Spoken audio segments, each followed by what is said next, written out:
तो शुरुआत कर रहे हैं। इस वक्त आपको बता दें, दिल्ली के पूर्व मुख्यमंत्री अरविंद केजरीवाल के घर के बाहर प्रदर्शन किया जा रहा है। बीजेपी कार्यकर्ता ये प्रदर्शन कर रहे हैं। अरविंद केजरीवाल के घर के बाहर की आप तस्वीरें देख रहे हैं। बीजेपी कार्यकर्ताओं को देख रहे हैं। अरविंद केजरीवाल के बंगले के विवाद को लेकर ये प्रदर्शन अभी जारी है। पुलिस ने यहाँ पर बैरिकेड लगा रखा है। बीजेपी कार्यकर्ताओं को रोका गया है। आप तस्वीरों में देख सकते हैं जो बैरिकेडिंग हो रखी है।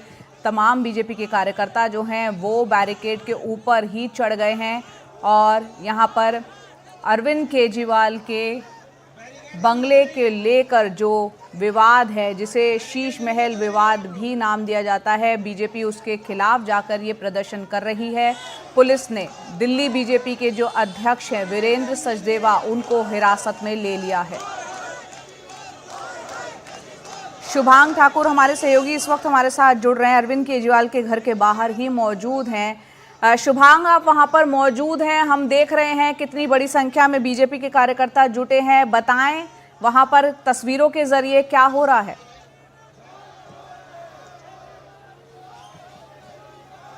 जी बिल्कुल, देखिए फिलहाल ये जो फिरोजशाह रोड है, इस वक्त मैं आपको तस्वीरें दिखा रहा हूँ। आप देख सकते हैं किस तरीके से जो आरएएफ है, दिल्ली पुलिस बल है, उन्होंने इसे घेर रखा है और पूरे तरीके से जो रास्ता है उसे जाम कर दिया है।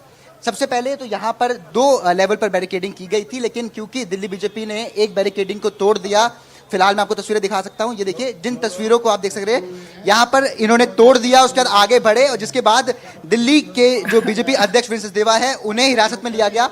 उन्हें हिरासत में लेने के बाद यहाँ पर जो तमाम जो बीजेपी के साथ लोग आए थे, तमाम कार्यकर्ता थे, वो गुस्सा हो गए, जिसकी वजह से वो बस के ऊपर चढ़ गए जिसमें उन्हें हिरासत में लिया गया था। और उसके बाद बहुत ही मुश्किल से यहाँ पर दिल्ली पुलिस के लोग लेकर के गए हैं उन्हें, क्योंकि बस के ऊपर भी तमाम जो कार्यकर्ता थे वो फिलहाल वहाँ बैठे हुए थे। और इस वक्त भी आप देख सकते हैं कि यहाँ पर जितने भी बच्चे कुछ कार्यकर्ता फिलहाल यहाँ पर है, उनसे साफ वार्निंग यहाँ पर दी जा रही है कि आप आगे बढ़ने की कोशिश ना करें, वरना आपको हिरासत में लिया जाएगा। देखिए, साफ तौर पर आज जो ये कूच की गई, अरविंद केजरीवाल के मकान में जाने की कोशिश की गई, क्योंकि अब वो फिरोजशाह रोड के 5 नंबर मकान में रहते हैं। तो जाहिर तौर पर यहाँ पर बताया जाता है कि जो उनका पूर्व सीएम आवास था, जो 6 फ्लैग स्टाफ रोड पर था, वो उसमें फिलहाल कई ऐसी चीज़ें थी, कई ऐसे तमाम चीज़ें बनाई गई थी जिनके इन्वेंट्री में नहीं था। क्योंकि जब पीडब्ल्यूडी ने उन्हें घर सौंपा था, उन्होंने उन्हें एक पेज का, एक पन्ने का सामान दिया था जिसमें 13 आइटम थे, लेकिन आरोप ये लगाया गया है कि उसके बाद 8 पन्ने उनकी इन्वेंट्री में पाए गए। वो तमाम जो सारा सामान है वो कहाँ से आया, उसका पैसा आखिर किसने दिया, तो इस बात का बीजेपी लगातार आरोप लगा रही है, सवाल पूछ रही है। क्योंकि अभी तक अरविंद केजरीवाल ने इसको लेकर के कोई टिप्पणी ना पहले करी है ना अभी करी है। इसको लेते हुए आज तमाम जो बीजेपी के बड़े नेता थे वो यहाँ पर कूच कर रहे थे, लेकिन उसके बाद कोशिश ये जरूर की गई थी कि उनके घर के बाहर जा सके, उनसे पूछ सके, लेकिन दिल्ली पुलिस ने रोक लिया और फिलहाल सभी को हिरासत में लेकर यहाँ से निकल गए हैं। जी शुभांग, ये वाला जो विवाद है अरविंद केजरीवाल के बंगले को लेकर, जिसमें वो बतौर मुख्यमंत्री पहले रहते थे, ये विवाद पहले भी उठा था, एक शांत पड़ गया था। अचानक यहाँ पर ये प्रदर्शन किस लिए? क्या एक मूड सेट करने की कोशिश हो रही है? दिल्ली विधानसभा का चुनाव बहुत ही नजदीक है।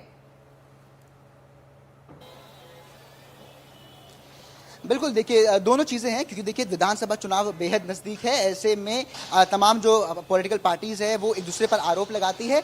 वहीं दूसरी तरफ एक तस्वीर और फिलहाल क्योंकि दिल्ली बीजेपी के पास आई थी और उस तस्वीर में साफ तौर पर देखा जा सकता था कि वहाँ पर एक सोने की परत वाला एक टॉयलेट सीट है, उसके अलावा एक वॉश बेसिन है। जिस तस्वीर को लगातार दिखा रहे थे दिल्ली बीजेपी अध्यक्ष वीरेंद्र सचदेवा, उनका आरोप ये भी है कि अब वो सीट कहाँ है ये किसी को नहीं पता है, क्योंकि ये दोनों ही चीजें फिलहाल घर से गायब हो चुकी है। लेकिन क्योंकि इन्वेंट्री में उनका नाम था, इसलिए लगातार उस पर सवाल उठाए जा रहे हैं कि आखिरकार क्यों एक सोने की टॉयलेट सीट घर पर होती है, और वो भी तब जब आप एक पॉलिटिकल नेता हैं, आप दिल्ली के मुख्यमंत्री थे। तो आखिरकार ये तमाम जो पैसा है ये कहाँ से आया? तो लगातार ये आरोप जरूर लगाए गए हैं, लेकिन क्योंकि दिल्ली में कुछ ही समय में अब विधानसभा चुनाव आ रहे हैं, ऐसे में लगातार जो आरोप है वो एक के बाद एक देखने को मिल रहे हैं। आरोप प्रत्यारोप का सिलसिला फिलहाल लगातार जारी है। जी शुभांग, बहुत बहुत शुक्रिया इस पूरी जानकारी देने के लिए। तो शुभांग ठाकुर यहाँ पर अरविंद केजरीवाल के घर के बाहर मौजूद हैं। जिस तरह से बीजेपी यहाँ कार्यकर्ता प्रदर्शन कर रहे हैं वो तस्वीरों के जरिए देखा जा सकता है।